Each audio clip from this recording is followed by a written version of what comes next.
What's up, my peoples? We are back again. Yo. This is the Hot Tag Wrestling Podcast. I'm your host, Mr. Clifton McCoy. I'm here with my co-host, Mr. Exclusive McConnor. What's going on this week, man? What's going on? Me and Cliff were just having the oldest conversation alive before we went on air. Old. We washed. Man, we was talking about vitamins go to the doctors. Chiropractic visits. Wednesday. I can't wait. Get the deep tissue massage. My hip talk about our pensions. Right. Washed. Washed. I'm telling you, dog.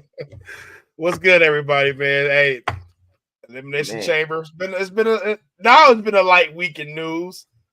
This week. It's been a good doozy, man. A doozy of a week, man. You think so? As far as wrestling concerns, yeah, but we got some stuff. News-wise, it's kind of slow, man. I'm telling you, it's just slow because everybody knows it's that time, man. It's that time. It's WrestleMania season. They know March is all WrestleMania, Bill. We about to get 6 straight fire weeks of TV. Yeah. No, we getting there.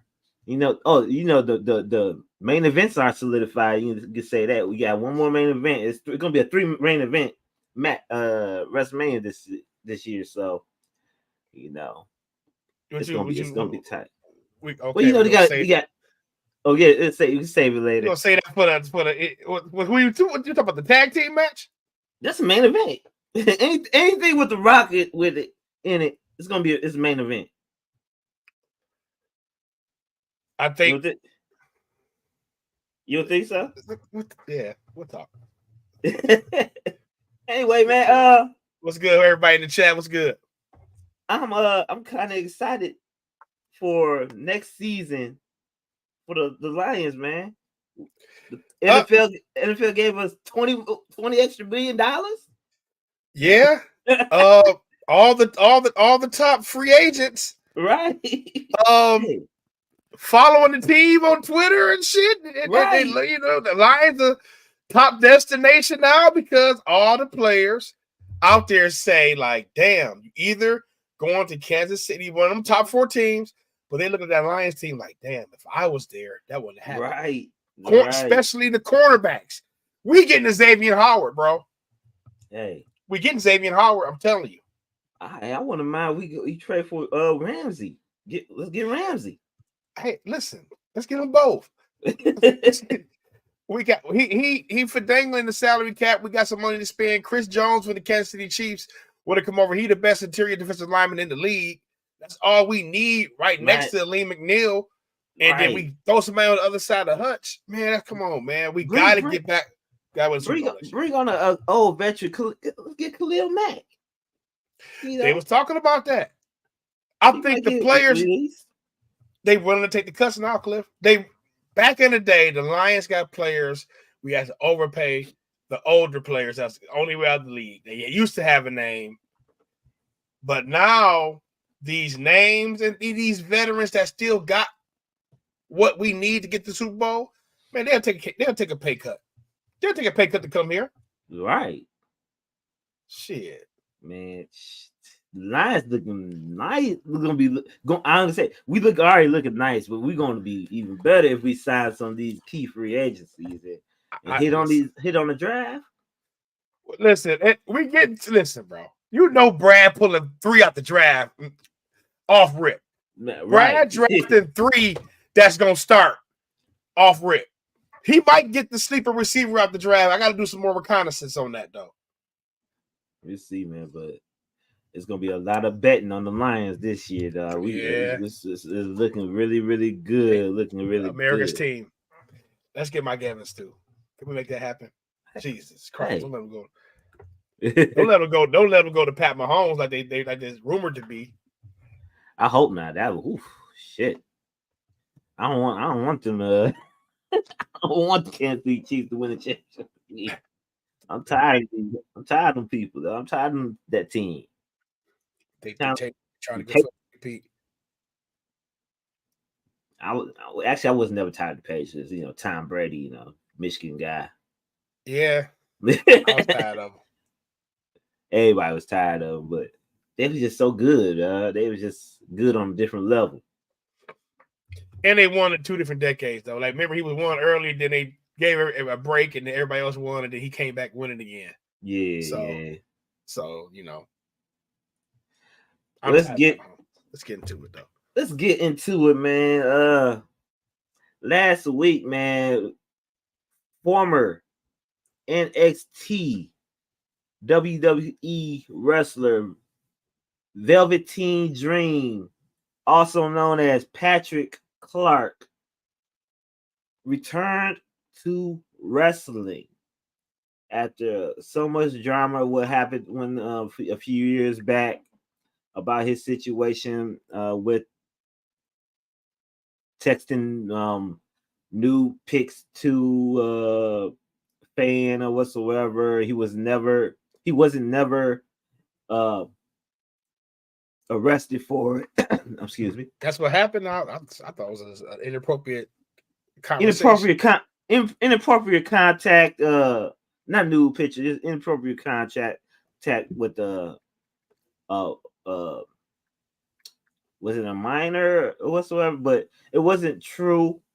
Also, he was arrested for having cocaine and arrested again for having disorderly conduct at a local gym somewhere.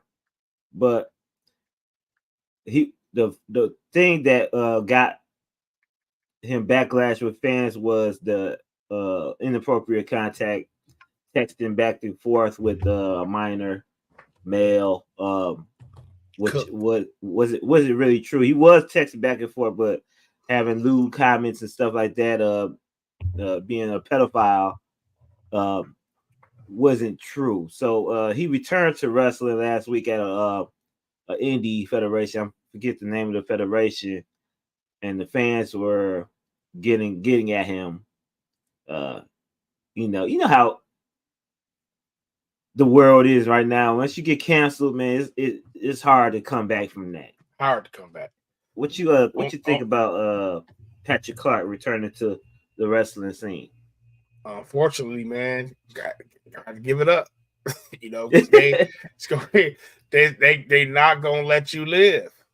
You know what I'm saying? And he had receipts, but we still just, he got receipts about his innocence. His innocence, but once they cancel you, it's like you canceled, and it's just hard for him to get back because he took so long to talk about it.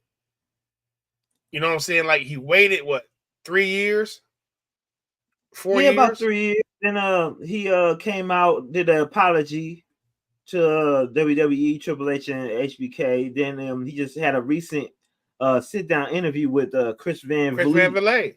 Yeah, so 3 years, man. Look, you should have lawyered up, sued for libel, you know what I'm saying, and maintain his innocence, and then show the receipts. Right. Then, man, you wouldn't have had this backlash.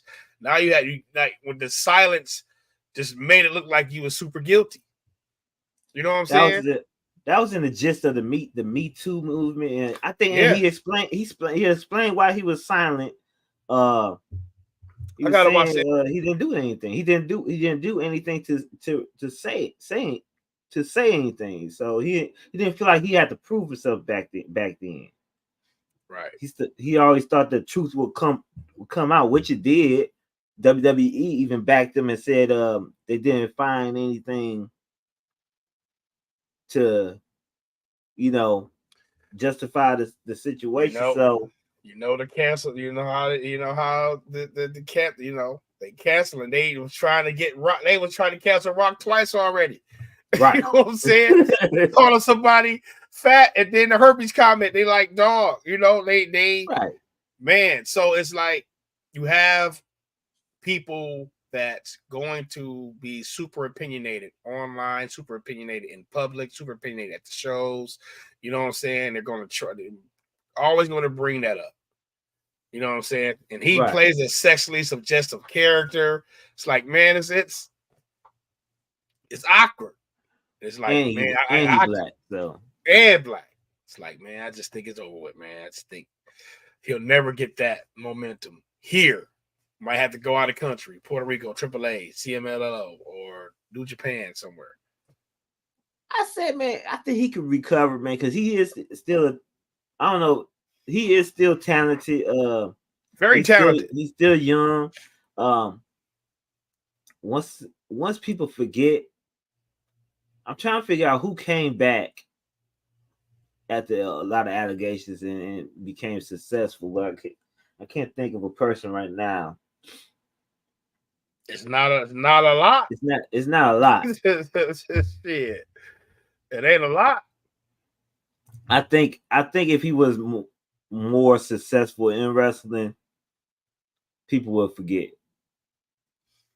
It's just hard to come back from like them type of allegations to do because and they I guess he said the kid was like making up certain things. Yeah, he was making up certain things. Yeah, you know what I'm saying? Just because people listen, these kids be clout chasing. He was helping them. He was helping them trying to get in the business. But the kid was like 15, 16 years old. Hey kid, wait till you're 18 and try to go to the performance center. That's all I can tell you. Right. You know what I'm saying? Hey, when you turn 18, go to the WWE Performance Center down there in South Florida. If y'all want to hear his explanation, just go on YouTube, and it's like a 2-hour interview. YouTube Chris Van Vliet, Patrick Clark, and he'll tell his whole story on there. It's like a 2-hour interview. It's a good interview, man. Chris Van Vliet, one of my favorite podcast hosts. We met him during SummerSlam, and man, he does very good work, man. But man, I hope Patrick Clark, aka Velveteen Dream, gets back at least to hell of a character, man. He had a hell of a character because that character, man. That was a very good, unique character, man. His elbow was good, man. That flying elbow, it was just something different, and he would have fit real good in this new NXT right now. Right. But let's go on. All the new stars. I'm still sending the show out to certain people. I said with all the new stars they got now, that's just they've been building for the last 3-4 years. And they finally let erupt to the main roster. Y'all see what's going on right now with that youth movement? Right. Y'all see that shit? The Braun Breakers, the Tiff Strattons. Shit, man. Listen, WWE been cultivating this talent for 3-4 years. They've been cooking and molding. Now y'all seeing like, damn, the next generation, and they already got that arena level hype. Man, come on, man. Let's get to it. Right. I'm telling you. Woo. Let's move on to the next, man. Next topic. Last week on Monday Night Raw, Jey Uso, one of the newest superstars in the building. Another megastar they built. Right. Had an intercontinental championship match against Gunther. Had the title in his hands.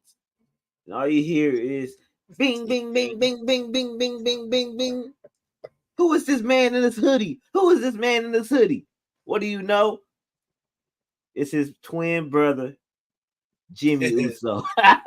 Big Jim. The build begins, man. Jimmy Uso been low key one of the funniest characters in professional wrestling right now. Our truth even say he's funnier than him.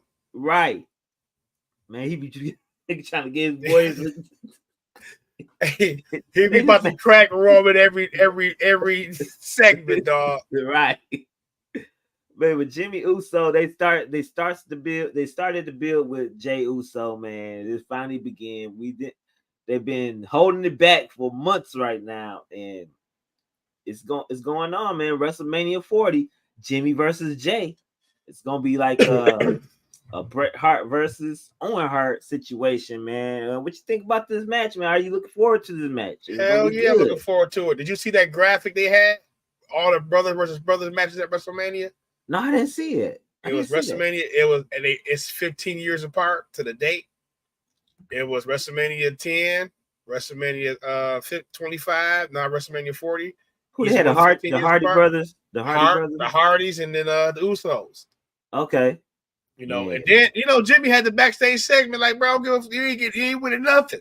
Right. You know what I'm saying? He said, I'm still your big brother. I'm still your big brother.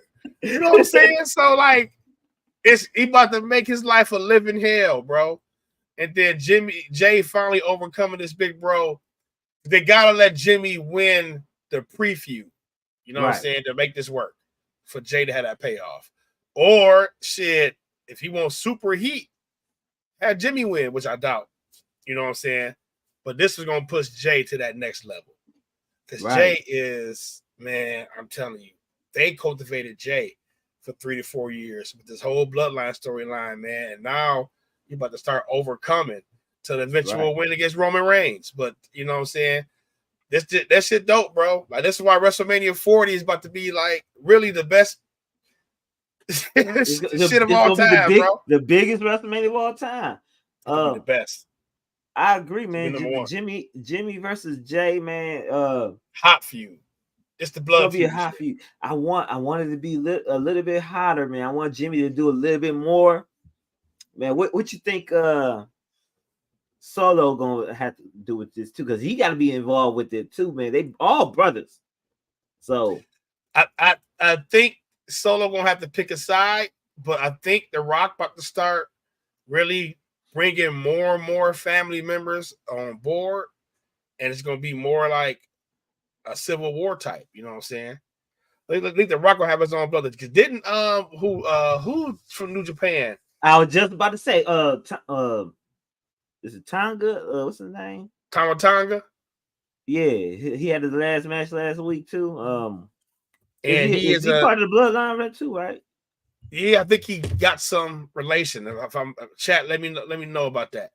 You know what I'm saying? But hey, you know, he's about to start seeing the dissension in the bloodline, Civil War. They're gonna split it up, and The Rock gonna have his own version of it, man.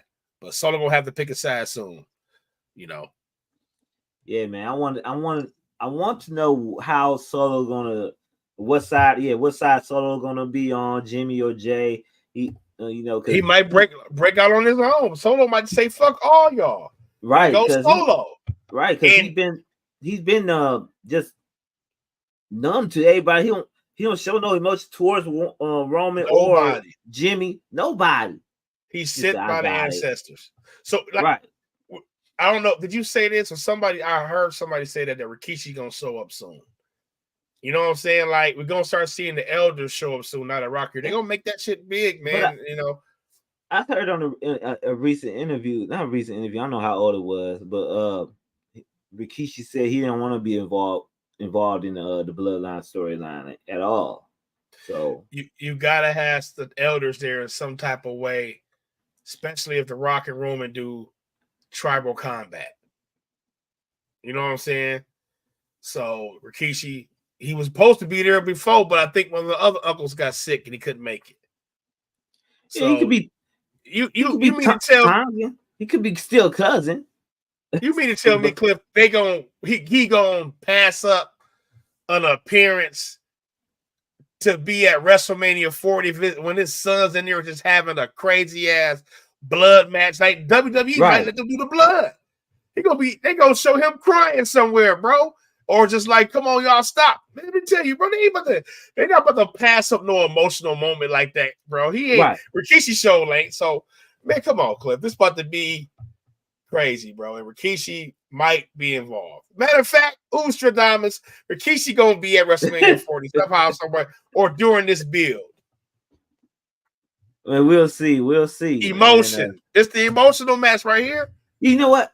I think they gotta put some more emotion in this match too. So it might not even be a winner, bro. It might just be them just fighting till like they stop. Telling you, no contest. The match so gruesome, they like, damn. They gonna tell them, listen, bro. Go ahead. Oh, one thing I don't want to see in this match is 25 super kicks. Oh, so, you know Jay about to spam his move set. Right. 7 moves of doom.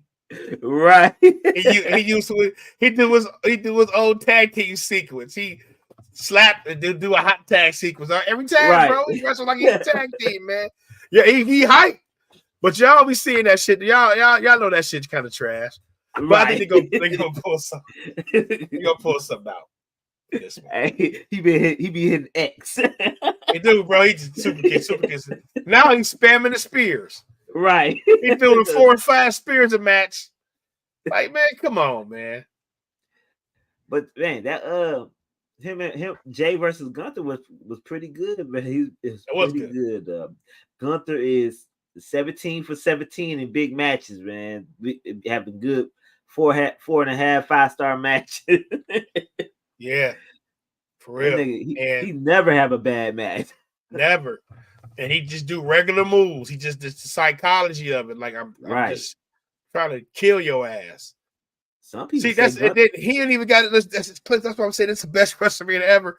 He ain't even got his match yet. It's Chad Gable, man. I'm telling you, Chad Gable's gonna be Zayn, man. Sami Zayn, man. It's gonna be Sami Zayn. Oh yeah, Sami Zayn do need a match. Shit, I want Chad Gable. I do. I forgot. Sami need a match. You gotta have Sami in there. Gotta have Sami. Shucky ducky. Let's go on to the next topic, man. Tony Khan hires help for his creative, and a former writer from WWE, Jennifer Pepperman. She is very close friends, or is very close with Miss Sasha Banks, aka Mercedes Moné, who is rumored to be debuting next in a few weeks at the Boston Wednesday Night Dynamite show. What you think about Tony Khan hiring Miss Pepperman as a help with his creative? Or I don't know. They never really said they're gonna hire what they're gonna hire her for, but it's rumored to be her helping with creative. What you think about Tony Khan hiring help? That's perfect. He need it. bro need it. You know, he struggling. So, you know, she's an Emmy winner. Worked for WWE for 5 years. Probably know how to progress storylines. Probably there to help the women's division. Probably there to primarily get Mercedes creative. She's probably there to be a liaison for Sasha Banks. Here's what I want to do. Can you put this in a way that it conveys on TV? Boom, boom, boom. There to help with the women's division. I don't see her really, because Tony got an ego. I don't really see her. I see her helping come and put things in certain structures. You know what I'm saying? She was daytime soap opera writer. So wrestling is a big ass soap opera. So it's probably perfect. But he has to let her give her the space to do her job. Right. You know what I'm saying? But now with Sasha Banks coming and demanding the money she's demanding and knowing what she wants to do, Tony has no choice but to let her do her thing. And then, you know what I'm saying? So Sasha got her own personal writer, bro. Just like The Rock do with Brian Gerwitz. so right. That's how she comes to the company. But she should be able to help. Toni Storm has been carrying the women's division with her character. She need help. Them other women need to be fleshed out. Them characters need to be, they lagging behind because the WWE women's division, AEW women's division, TNA women's division, NXT's women's division, they miles ahead just because they be having stories, better athletes, better matches, but mainly the story. Every NXT girl be having a story. Every single one of them. The whole NXT TV show is mostly women, man. Right. The women all in the story. Yeah. So, man, I think HBK just like looking at them women. Okay, you do. But they getting a lot of former athletes. Right, A lot right. of girls play college ball, soccer, lacrosse, who don't know what next step to go in, and boom, boom, boom, and but they churn, as you can see, Cliff, they churning them future women stars out. Triple H probably say, "Hey, look, we need more." I mean, you can't help but to get more. You know what? Because women wrestling, they don't have a great shelf life as far as men wrestling. Men wrestling, they can wrestle down to they 50, early 50s, shit, 60s. They can keep on wrestling. And women wrestling, they bound to retire around 35, 37, Yeah, 40, yeah, because So Michelle McCool, she could have she did she 10 more retired years. early. Right. Yeah, man, she could have did 10 more years. She could come back now, I think. Look at Trish. Trish retired.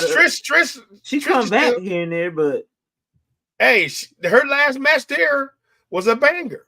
yeah, That was Trish's best. Her last match with that cage match with Becky Lynch was Trish Stratus' best match ever. Well, some of the best matches we've seen since Lita.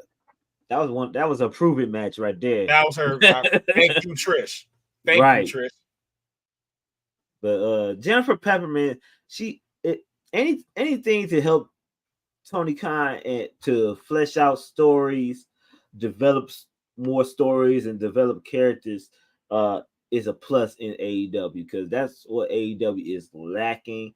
They're not lacking anything in as far as wrestling.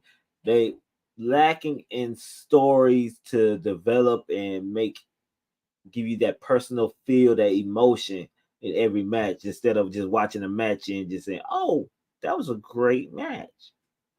Okay, on to the next one. I'm trying to tell people, dog. You could be. It's technically it's better rappers than Jay-Z. Like technically, somebody knows bigger words and can form. You know what I'm saying? Right, formulate words and stuff like that. Yeah. But bro, that's a certain entertainment factor you gotta have. There's better wrestlers than The Rock. Come on now. Way better wrestlers than The Rock. But man, Rock can wrestle and he can entertain, man. It's just that's what you have to. You got to have to be. You have to have the ability to get people to invest in you. I'll give you a perfect example. Right down in AEW's home right now. Daniel Bryan. Great story in many stories in WWE. The Yes Movement. The story when he was with the Wyatt family. When he was the green Daniel Bryan. Yeah, the tree hugger Bryan. Yeah, right, the tree lover. All that. What I'm saying? Great stories. He put over Kofi Kingston. Great stories. Now he's in AEW. I'm a fighter. Great matches. But who are you? We don't care. We don't even remember the matches. We don't even remember the matches. Right. That like I ain't being funny. We do not remember the matches. Like, yeah, he had great matches with who? MJF. Yeah, I can't even recall nothing big in the match because the story would just put it together, right? You know what I'm saying? Right. Need investment. Investment is key, and that's what AEW is lacking. I hope Jennifer Peppermint, or I hope Tony Khan let Jennifer Peppermint do her job as far as writing for people. Let the stories flesh out for Tony Khan, and just let the story breathe, man. That's it, man. Let the rest of the story breathe and improve the content they put on Dynamite and the other two shows they put on, because they desperately need it. If they don't have it, they're gonna lose it. You see what WrestleMania is right now, y'all. Y'all see WrestleMania and the matches that we got rumored for WrestleMania. and we see the backstories behind these, the motives, the logic, right, the story, the investment, the build. Like, this ain't Vince's WrestleMania no more. Triple H is building these WrestleManias to, like, it's just all year round stories culminating now. Vince did that with 2 or 3 matches at WrestleMania, but every match that we get, every like match. AJ Styles, LA Knight, we'll talk about it in a few minutes. Mm-hmm. But come on now. Logistical, logical storytelling. Right. Let's go on to the next one in AEW. Your boy is back and wants to align with the Young Bucks. Ric Flair showed up on Wednesday Night Dynamite, disappointed because he wasn't involved with Sting making his decision about his retirement and as far as being involved in his last match. I think the story is Ric Flair wanted to wrestle Sting for his last match. So he appeared on Wednesday Night Dynamite and very somber and sad that he wanted to be involved with Sting. You can barely hear him on the mic, first of all, but he showed up in the Young Bucks dressing room and talked to Nicholas and Matthew Jackson about, I guess being in his corner during their match in a few weeks and next week during Revolution. So what you think about Ric Flair being involved with the Young Bucks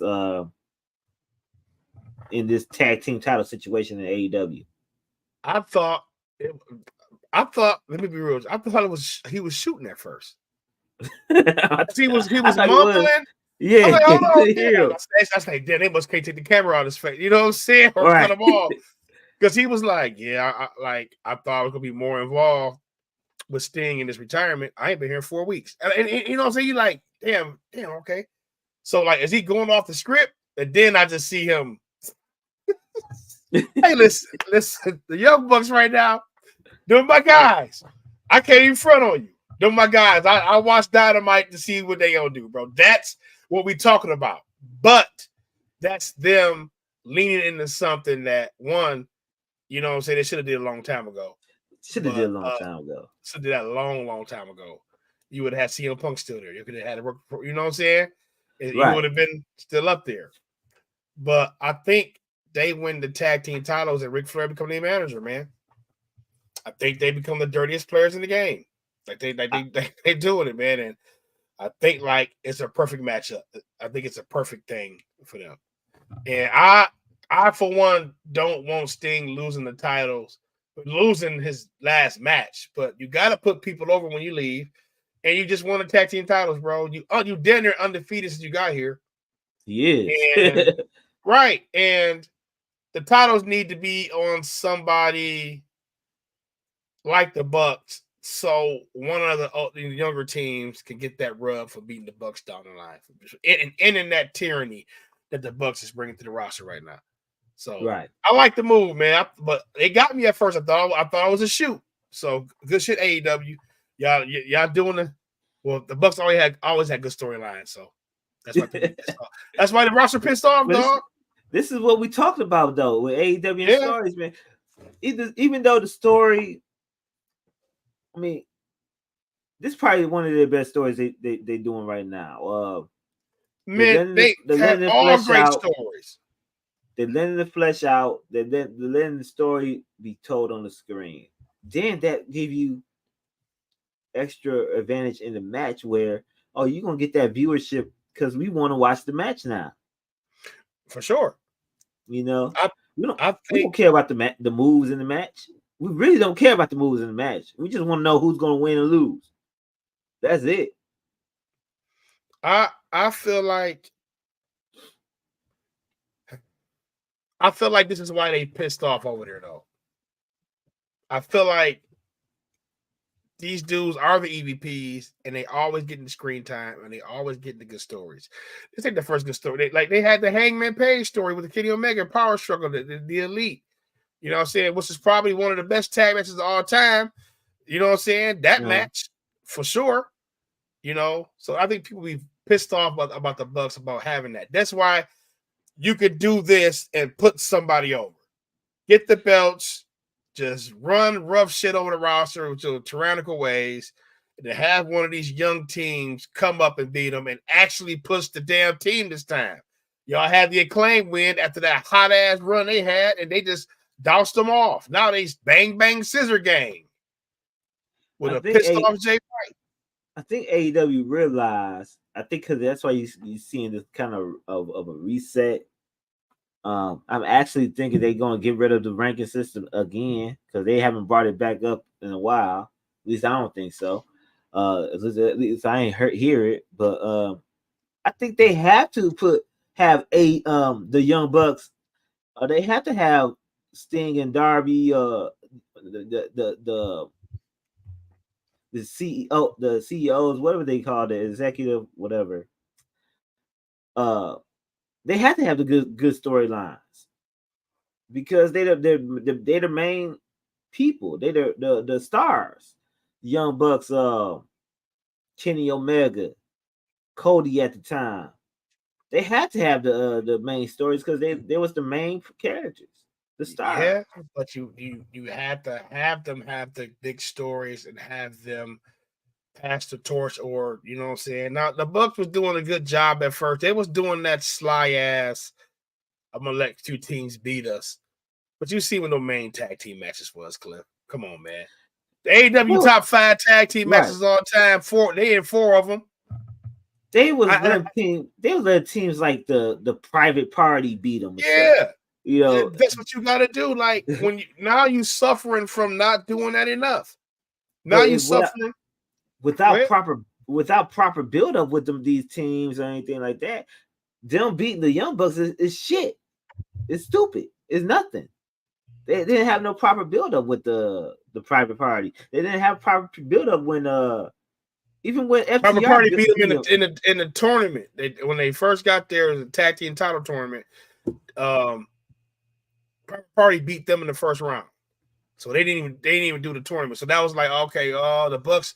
That was that. Oh well, the Bucks ain't, you know what I'm saying, going to be on that political shit. How did that help Private Party though? Without the build up with them, they helped the Bucks more than the. It just gave it party. Like that. That's when AEW first started. It just gave it that anybody could win shit feel. I felt like that when AEW first started. Like, damn. You know what I'm saying? Anybody can win. Like, they getting these big matches, you know. But now it returned to, like, ex-WWE territory.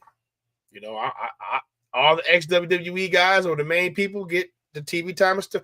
That's why these promos by, like, Wardlow be hitting so different. Because he be telling the truth. Like, all these promos that we like from AJ Styles and Drew McIntyre, because they just telling the truth. And that's all Wardlow did. Y'all been wasting me. That's it. You know?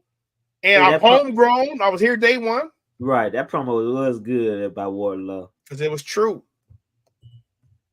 It was very true. And that's all we've been saying. Like, bro, y'all wasting these talent of these young. Like, y'all could have been out the hole if y'all would just focus on the people y'all had. Now you about to lose a lot of them to WWE. They leaving. Ricky Stark's gone. Yeah, man. Ricky Stark's gone. Him. I hope Powerhouse Hobbs decided to go. Powerhouse Hobbs, please leave. Please leave. He's still my favorite AEW wrestler. He still is, man. But go to Triple H, bro. Please. Man. Man. They made their own Powerhouse Hobbs. Just imagine Powerhouse Hobbs and Bobby Lashley together with the Street Profits. Right. That could work.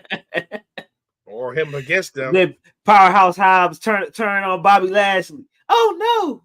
Oh my goodness! Put Powerhouse Hobbs on Raw. Oh yeah, that's gonna be good.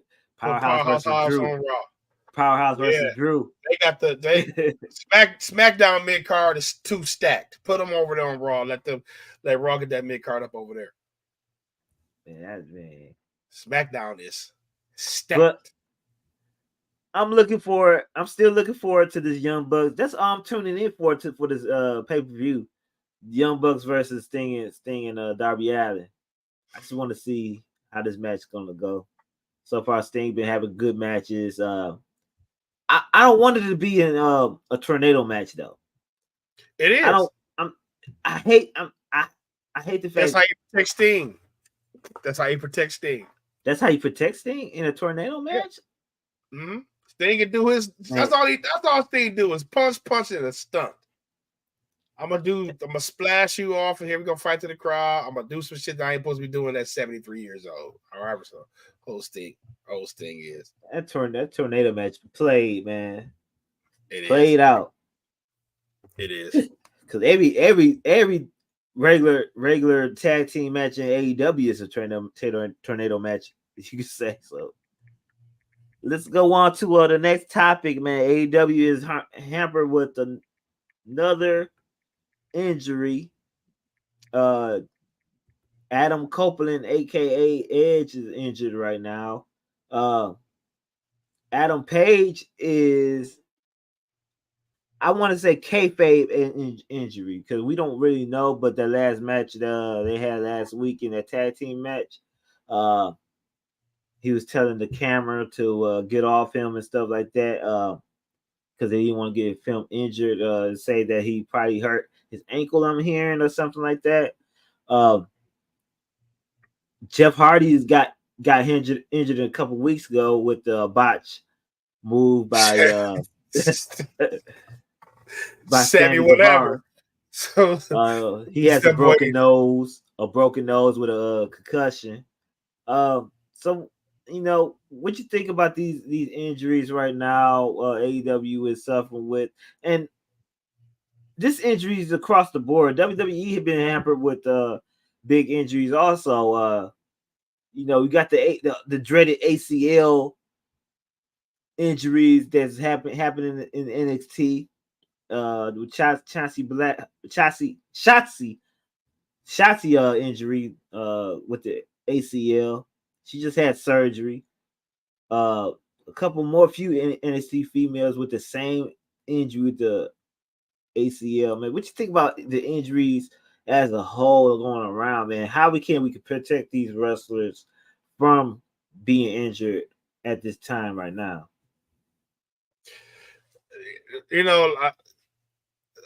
I say this first. Stop. A lot of the flippity doodads is getting the ACL injuries.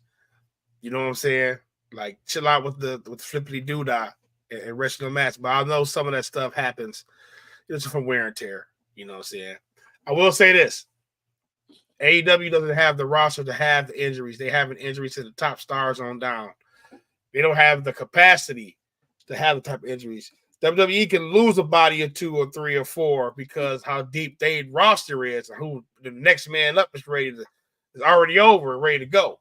You know what I'm saying? Like, WWE lost Brock Lesnar last minute at Royal Rumble, and Braun Breaker came in there and just filled in, you know what I'm saying, like a glove, and shit got super over after it, Right. So, the thing about AEW injury thing, because they losing Edge, and I think they losing Hangman Page too before the AEW Revolution pay-per-view in a few weeks. Well, next Sunday, shit.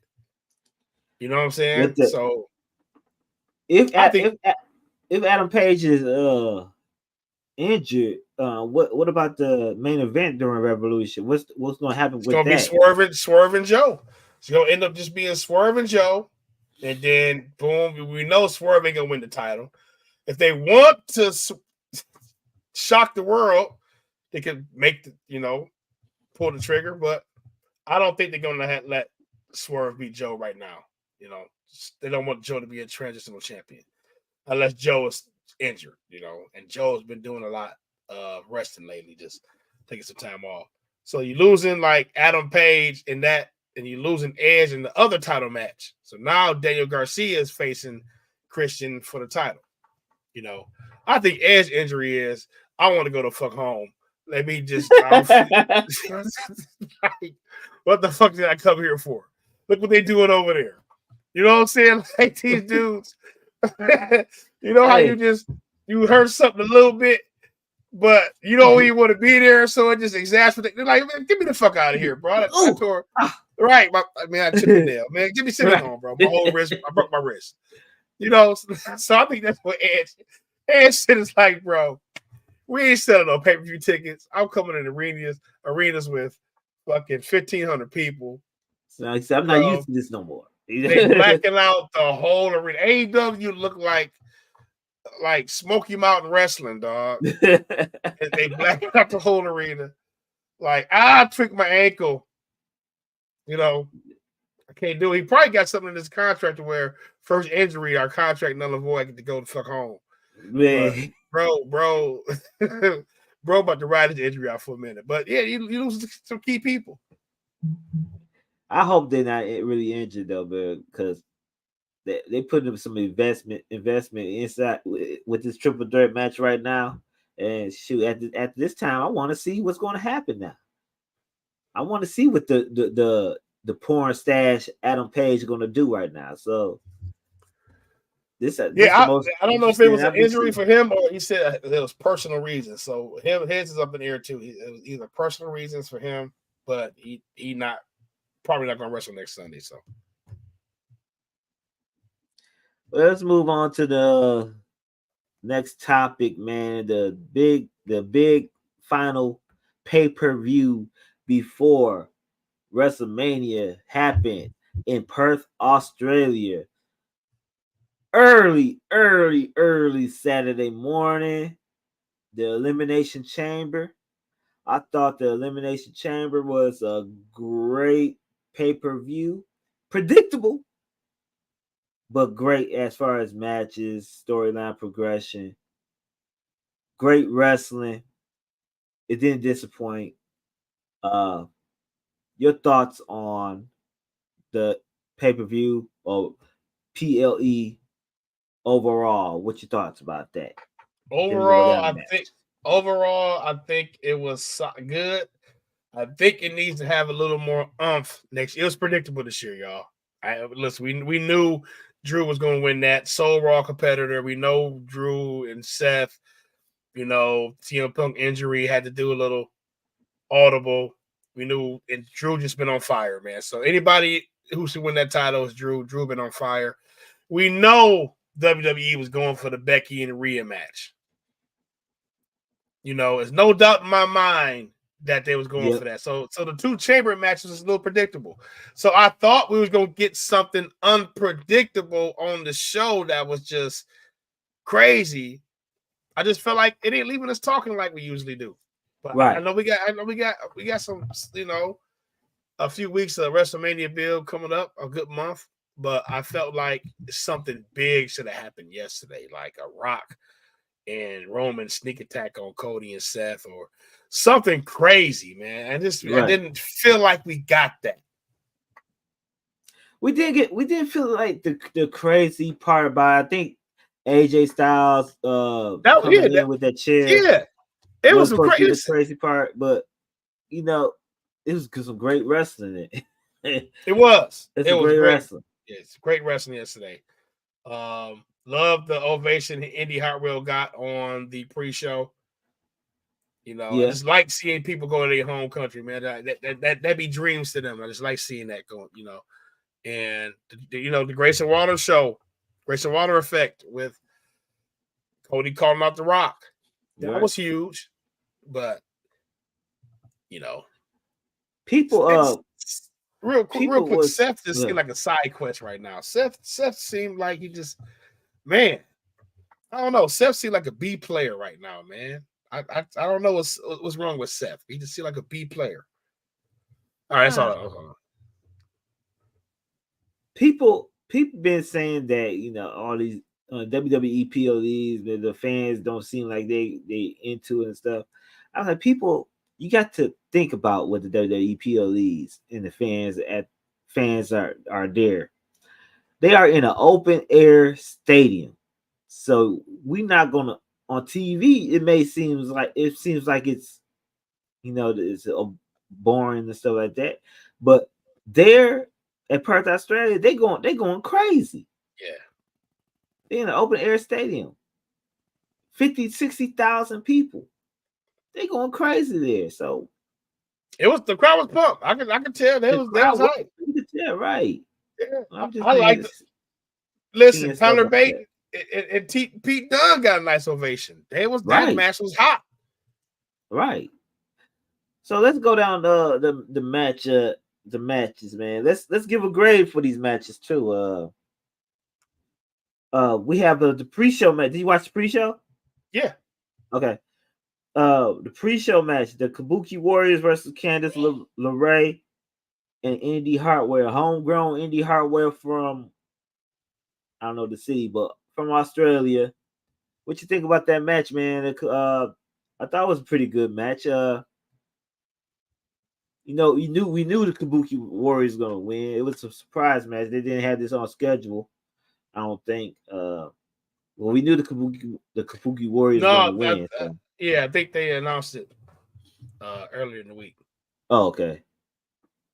So we knew about them winning and stuff like that. So it was a pretty good match. I think it was just a match to get Indy Hartwell onto the show since they couldn't get Bronson Reed on the show. One thing I'm hearing that Bronson Reed was scheduled to wrestle Seth on Rollins. the show. He was supposed to wrestle Seth Rollins for the World Championship. It wasn't because his wife was about to have a baby, which his wife did have a baby, but it wasn't scheduled to have the baby then. It was because CM Punk got injured, so they had to change shit up on the fly. That's why they took him out the match with. I heard it's. I mean, that's CM Punk. Seth Rollins injured. Seth Rollins got injured. Yeah. Okay. And then Bronson Reed's son was born last night, a day before. Yeah, it was last night, but it wasn't because of that. It was because his son wasn't supposed to be born at that time. It was just coincidence that it happened at that time. It was the main reason because Seth Rollins got injured. Okay. But back to the Kabuki Warriors. I give this match a B minus. It was just a regular WWE Women's Tag Team Championship match. Didn't mean nothing. What you think about that match? It was solid. I just like it. You know what I said? Indy got the ovation in their home country. You know, I think they need to do more with Indy and Candice LeRae. I give it a C. Kyrie Sane had the most beautiful elbow drop in the history of wrestling. So that really, I give it a C plus just because he did that elbow drop. But Kabuki Warriors, man, they definitely the people who should have the tag team titles, and everybody else will be chasing them. So they need to establish another team. I know Katana Chance and Caden Carter is going to be chasing them. They'll probably have a match at WrestleMania, which is probably the right move. They probably come and help, Dakota Kai and Bailey against Damage Control, or whatever they change their name to. So I give it a C plus.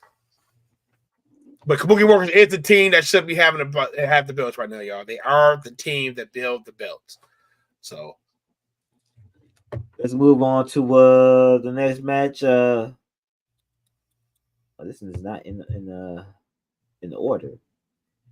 The next match was the women's elimination chamber match. You have Becky Lynch, Bianca Belair, Liv Morgan, Tiffany Stratton, Naomi, Raquel Rodriguez. And this was the match that introduced Tiffany Stratton to the world. Yeah. The world. They strapped the rocket on her. They let her do her thing in here.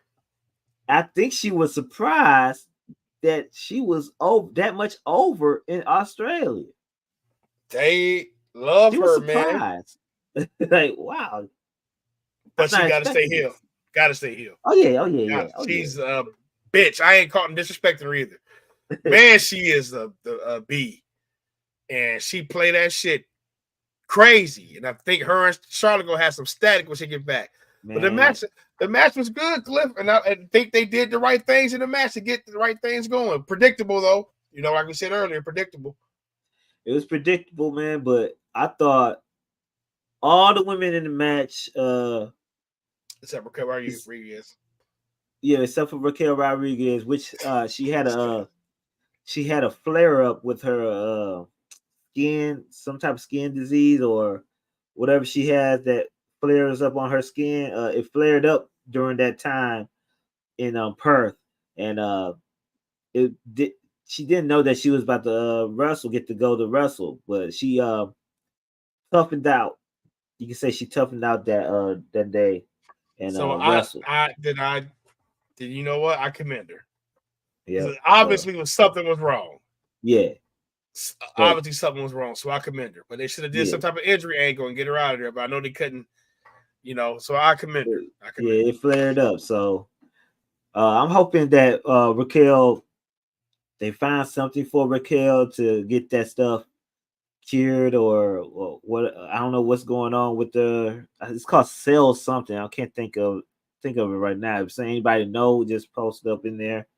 But it's she had posted a video a few days ago about her flare ups, and that shit is crazy. I don't know if you saw it, but she had having bumps over her face and skin, and all the skin is all red and stuff. Like it prevents her from lifting weights. That's why she kind of a little chubby right now. It's crazy. But Bianca Belair, she carried that match too. She put on her work boots in this match. I thought Bianca wrestled pretty good. Naomi, I thought she was eliminated real quick for her to just be coming back to WWE. I thought you would think she'll be probably one of the last people uh that's been eliminated, but she was the first person eliminated. Uh Liv Morgan pinned like 4 people.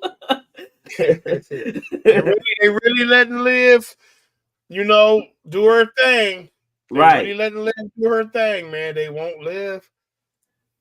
They tried to start a "We Won't Live" shit. Well, Liv Morgan, she showed out. Great match. It's one of her best showings. Right, one of her best showings. So I gave this match another B plus. Almost my match of the day. Almost my match of the day. I'm going B plus. Everybody showed out. That them letting Tiff pin Naomi was huge. You know what I'm saying? What did Tiff pin Naomi? I think so. I know one thing. Liv Morgan pinned Bianca.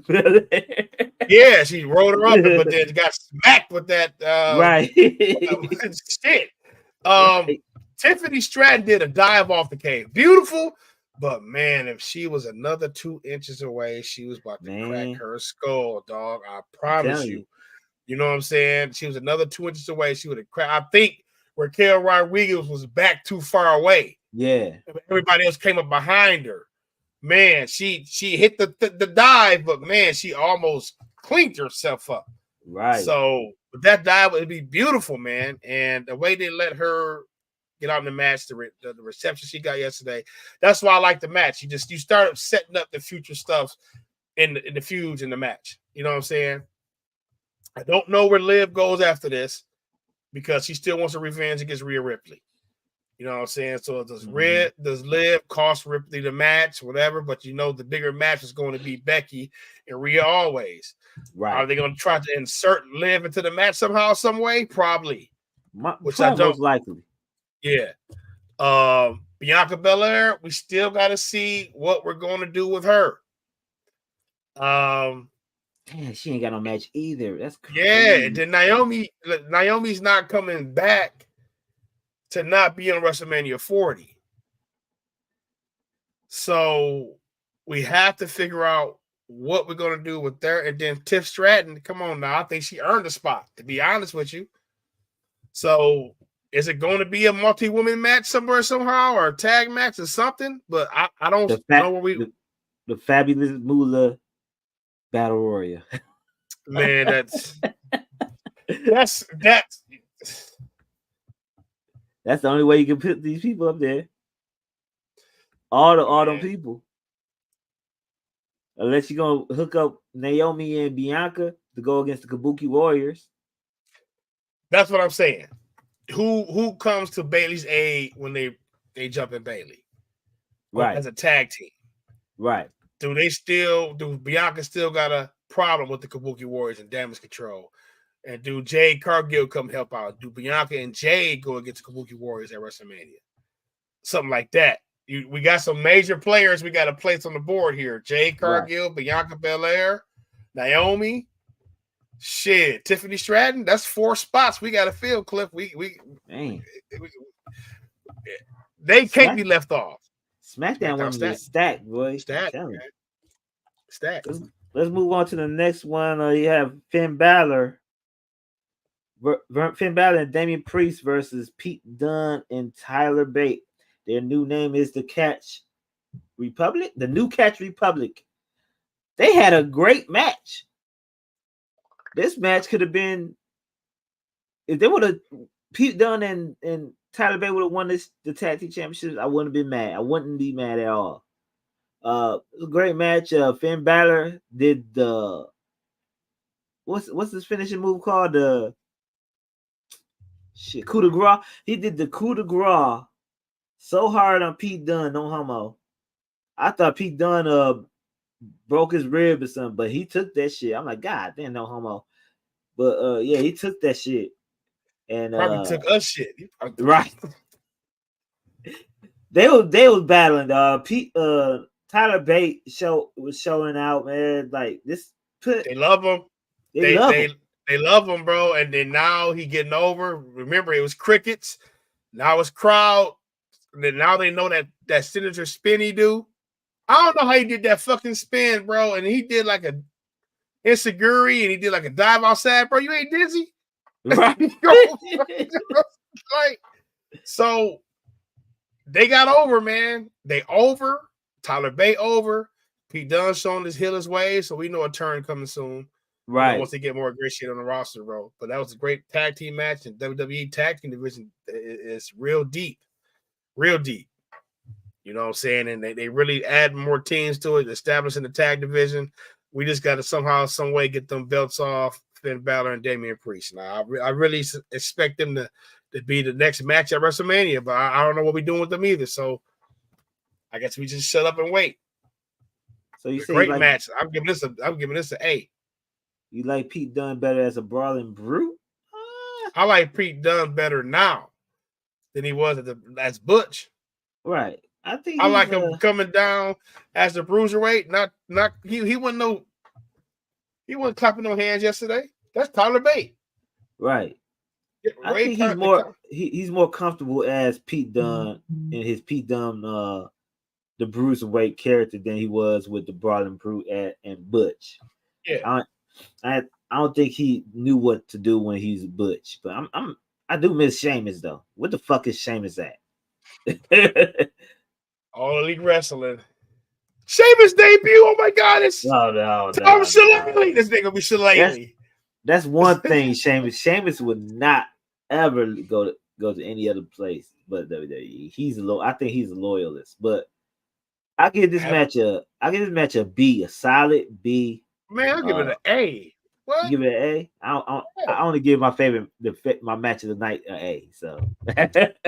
Yeah, I think I just think, man, the match put them in a spotlight. It gave them that showcase, and they wrestled. It was like they wrestled a hard match. You know what I'm saying? And it was hard hitting. I love the way his Damian Priest. He money. So now let's see where we go with this briefcase. But Finn Balor was what he had on his days. You said when I said, what Finn Balor? What Jay's Finn Balor have on? Coming down there? I don't know. Yeah, he had on something.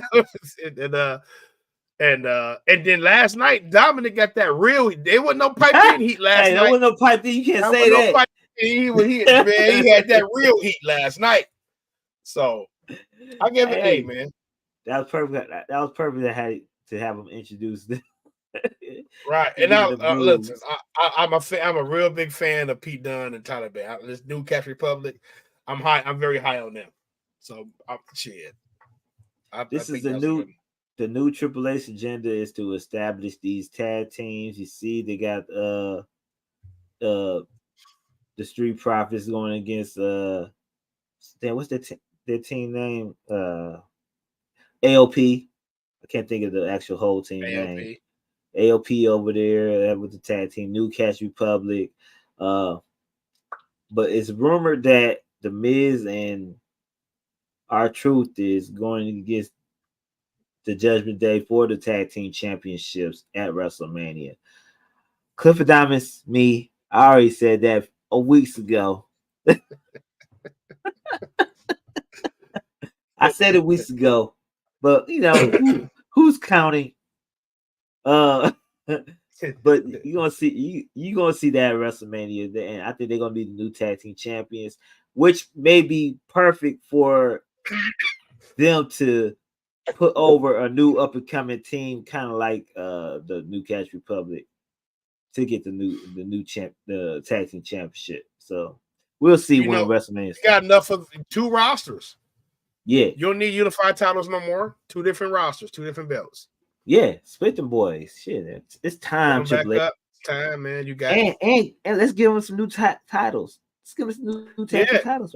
New designs. I think you're doing a lot of shit after WrestleMania. It's time, man. Give the tag team some love. Oh, you can't. Raw. Go ahead. Raw got you be trying to compare like damn, but low key Raw got just as many good teams as SmackDown do. DIY, right? When the Viking Raiders come back, you know what I'm saying?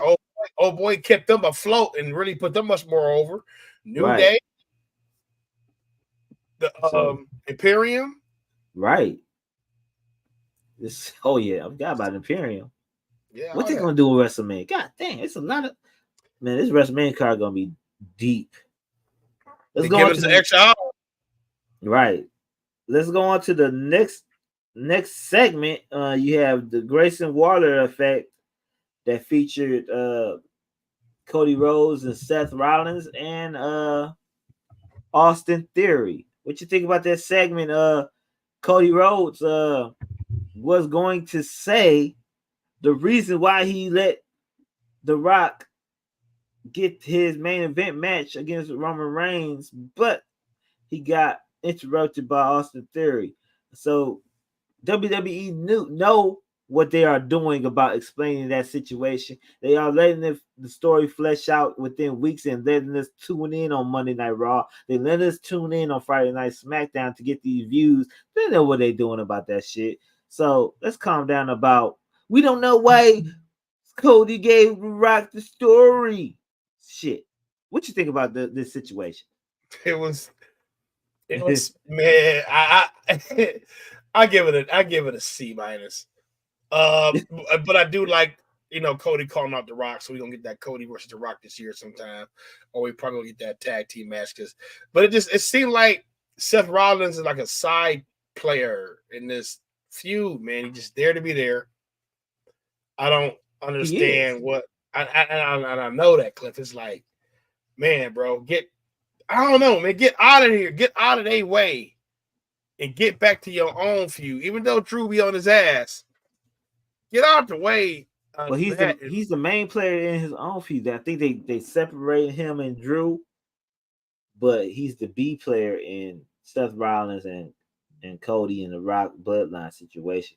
I think they got his Seth Rollins as the B player because Cody Rhodes don't have a Dustin Rhodes to help him with bloodline family like that. You know what I'm saying? He don't have a family member or a person that's available unless they put Sami Zayn in that situation. I don't know. I feel like Seth's a turn anyway. You whooped me 3 times, whatever. But I don't know, man. I feel like it didn't push nothing forward. They teased a few things. Grayson Waller, his home country, right? Yeah. So they wanted to get him out there on that. If Seth was probably cleared, it probably would have been a tag team match, or probably a tag team match coming up pretty soon. I don't know. But man, it didn't push nothing forward, man. To me, but we did get push a lot forward. Well, we got the Cody wanted to go at The Rock, so I get that. So I give him that. Cody pushing The Rock. I think that was what it meant for, man. It gave the crowd Rock should have been a there. chance. Shit. It gave a crowd a chance to see Cody Rhodes and Seth Rollins. That's basically it. So I get that segment B minus. Wasn't great to talk about. Next we have the men's elimination chamber. You have Drew McIntyre, LA Knight, Randy Orton, Bobby Lashley, Logan Paul, and Kevin Owens to fight to see who was going to be the number one contender for the World Championship, which is being held by Seth Rollins. What you think of this match? We have another superstar that being introduced to the stratosphere right now in Mr. Logan Paul. fucking Paul, baby. Logan Paul just went up 6 levels to me last night.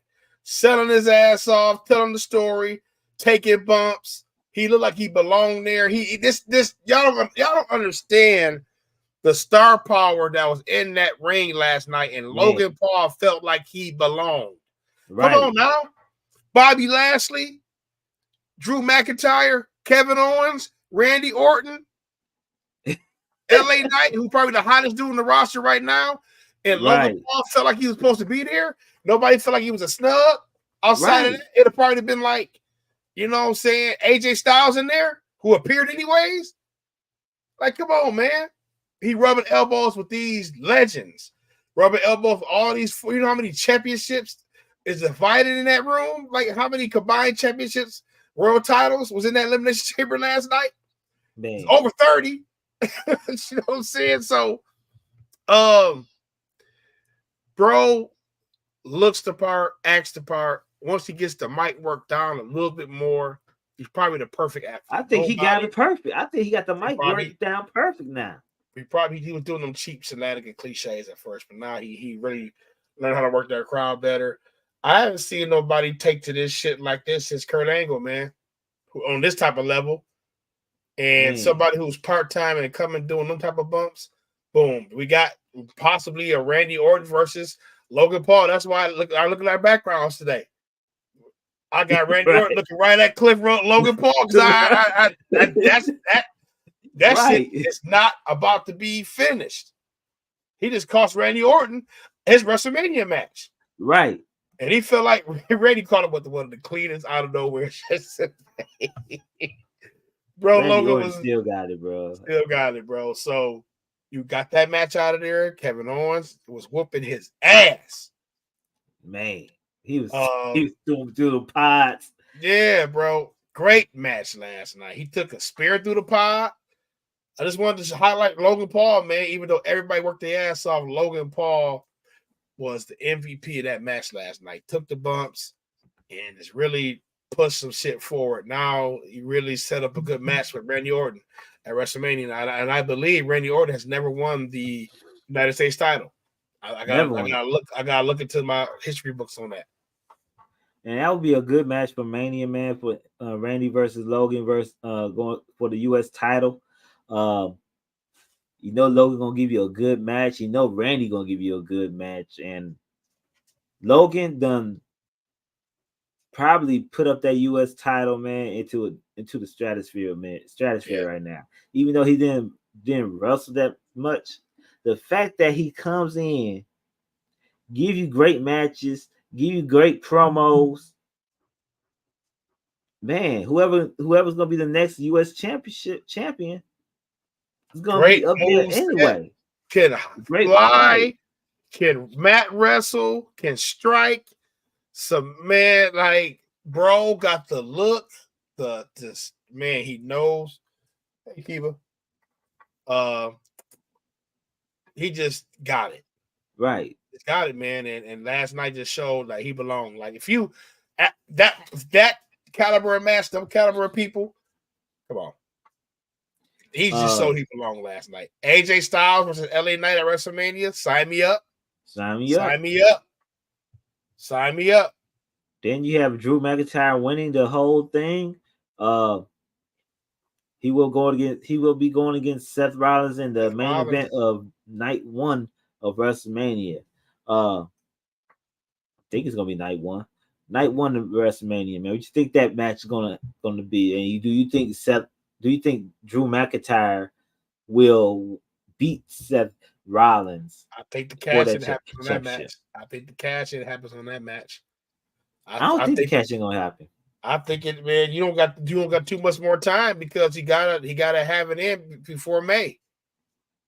Hey, you gotta have. I think it was June, right? Yeah. So he got the June to cash it in. Yeah, or go back on the ladder. So shit, you got to do something soon. Do we cash it in when they in that tag team match? But somehow, some way, Damian Priest got to insert himself in these storylines to be a major threat. Keep it on podcast right now, girl. And I think they got to do a better job as far as getting Damian Priest a little bit up there, but I think it will be predictable for Damian to cash in at that time right now. Man, I think if he cashes in, it got to be on the Monday night after WrestleMania. If Drew and Seth is going at it crazy, fighting and wrestling, and then Damian Priest appear at the top of that stage, cashing in like Seth did against Roman and Brock. That's a moment. That's a visual. That's a WrestleMania moment, man. You know what I'm saying? I don't even got Drew. I mean, Damian Priest ain't even got to win. I still say give it to Drew. You know what I'm saying? I want Drew to have it for a minute. I want Drew to have it for a minute. I want Drew to win the title. But, having Damian cash in, it may just make it that much more unpredictable. And, you know what I'm saying? And he don't got to succeed. Everybody not going to succeed. They got to really establish with the money and make that every day, bro, you might not win the title. You might lose it still. You know what I'm saying? Every cash in can be successful. So. Well, I'll give the Elimination Chamber men's division solid B+. I'm giving it a B+ as well. Logan Paul, MVP of the match. Kevin Owens, MVP of the match because Kobe MVP. Because, man, he was fucking Logan Paul up. Lastly, we have the main event. Rhea Ripley versus Nia Jax. Man, let me tell you something. Even though we knew Rhea Ripley was going to win, I believe this was my match of the night because Nia Jax improved so much as a wrestler. Yeah. Selling, doing good moves. She moves as a big woman wrestler. Intimidating. It doesn't seem fake. It was just a great overall match, man. It made Rhea Ripley a face during this match because she's from Australia. Rhea Ripley had a great ovation. Her family was in the front row. Man, I give this match an A, man. Great match. That's your match of the night. My match of the night, man. That was my match of the night. Hard-hitting match, great match. Rhea got a tremendous ovation. It looked like she's about to cry a couple points in the match. Maybe before the match started, you know what I'm saying? And that's what they all dream about. You know what I'm saying? I got no doubt in my mind they chose that spot. Perf actually, be reaching out, but no doubt in my mind they'd be trying to give a lot of their people their moments. You know what I'm saying? Right. Especially when they go around their hometown or their home country. That's why they found ways to put Indy Hartwell on the show and Grayson Waller on the show. And right. You know what I'm saying? If old boy was available, he's gonna be on the show too. You know what I'm saying? But in the match, Nia Jax has improved. She's improved. Nia Jax is probably the top female heel in WWE right now. Right. Because Rhea Ripley, she's not a heel no more. She don't heel no more. No, right? No. That probably turned her face. You know what I'm saying? Right. So she probably about to play the heel with the match with Becky Lynch. Well, I fully expect her to retain and come out WrestleMania with that. Keep it. Stop. So I get a match a good B, a B+. And I'll get a match a B. Hard hitting match. They gave him the time, and I'm glad that they let Rhea main event. I'm glad. Right. I'm glad. I'm watching the pay-per-view like, damn, this bitch Charlotte. Oh, I forgot Rhea Nia Jax. Right. They main event. Perfect, man. Let her main event. I did say last week that was gonna be the main event anyway, too. You know, Clifford Well, yeah, it was a great match, man, and I just want to know what's next for Nia Jax, man. Like, she got to do something in Mania too. Jade Cargill. Oh yeah, forgot. She has ever since she came back to WWE, she's been showcased great. This goes to show you, man. Triple H knows what to do, knows what he's doing in developing wrestlers, developing talent, and garnering heat, or making the right moves is putting people as faces. Triple H knows what he's doing. So you do. You know how to tell that story. You know how to put you in position to get that big payoff. Right. You know. Elimination Chamber was a great pay-per-view, man. Predictable. We already said it was predictable, but still was a great pay-per-view. Great matches. And Perth showed out. They showed out in Perth. It was a great. Let me give you a big up to the WWE camera work. Ever since Kevin Dunn got fired or left, the new ways that WWE been positioning their cameras, the overall views of their shows, this recent show of the Elimination Chamber, how they was filming their characters from the behind, close-ups inside the ring of the Elimination Chamber, wasn't no missing any spots, man. They just been perfect on that shit, man. I don't know if you noticed the new ways they've been doing stuff, but it's just been perfect being filmed. Like, it was crazy. Yeah, because that Logan Paul RKO was just cinematic, right? He like, no, they did it just like they just had Randy the camera off to the point to where it's boom. Right.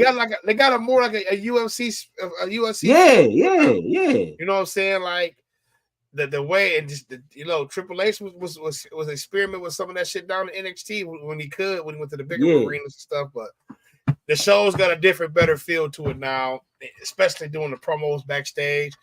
Yeah, man, they cooking. They really cooking. They cooking with shit right now. Right. But that's it for now, man. Polls it's Warzone time, baby. I'm about to meet the squad so we can get this dub. Since my Ardmore people don't. We're gonna have to get you gonna get you on, man. We gotta get you on, man. I mean, I don't know what I gotta do. I haven't played in a few. Just hit us up in the what you call it on the phone. I'm on squad. Hit us up on the phone and shit. And then we just set up before everybody. You know how you going in the y'all Sanford. Y'all eat it now. Anytime we go in the chat, everybody comes in. So it's it'd be hard. It'd be hard for me to get the game. I haven't played in 2 days. So that's it for now, man. Do us a favor for the people who's watching, who's people will be future watching this show. Give us a like, give us a comment, say something nice to us, and most of all, subscribe if you haven't subscribed, and if you had subscribed, share it to another group, share it on your post. Another wrestling fan. Share it to another wrestling fan. Let's get it, man. Let's spread the love out here, man. We just hit over 50 subscribers. Yeah. Quit our jobs now. Right. Hey, I forgot to tell y'all that. I forgot to tell y'all last week. This is our 41st episode. It was our 40th episode last week. Oh shit, our 41st episode. Yeah, we missed it. I was just counting yesterday. So this is our 41st, man. It's crazy how time is flying right now. Keeping it going. Keeping it going. We're gonna be consistent, y'all. So we here. Like, comments, and subscribe, man. We'll see. You got any last words to say to people? Ooh. Nope. I'm about to hop on this Warzone. All right, people, man. Like, comment, subscribe. Wimby 5 blocks tonight. Wimby 5 blocks tonight. Okay, I might play that shit, you know. But we will bid you adieu, like Kenny Omega. And like I say every week, same bat time, same bat channel every Sunday at 10:05. And peace. Peace out.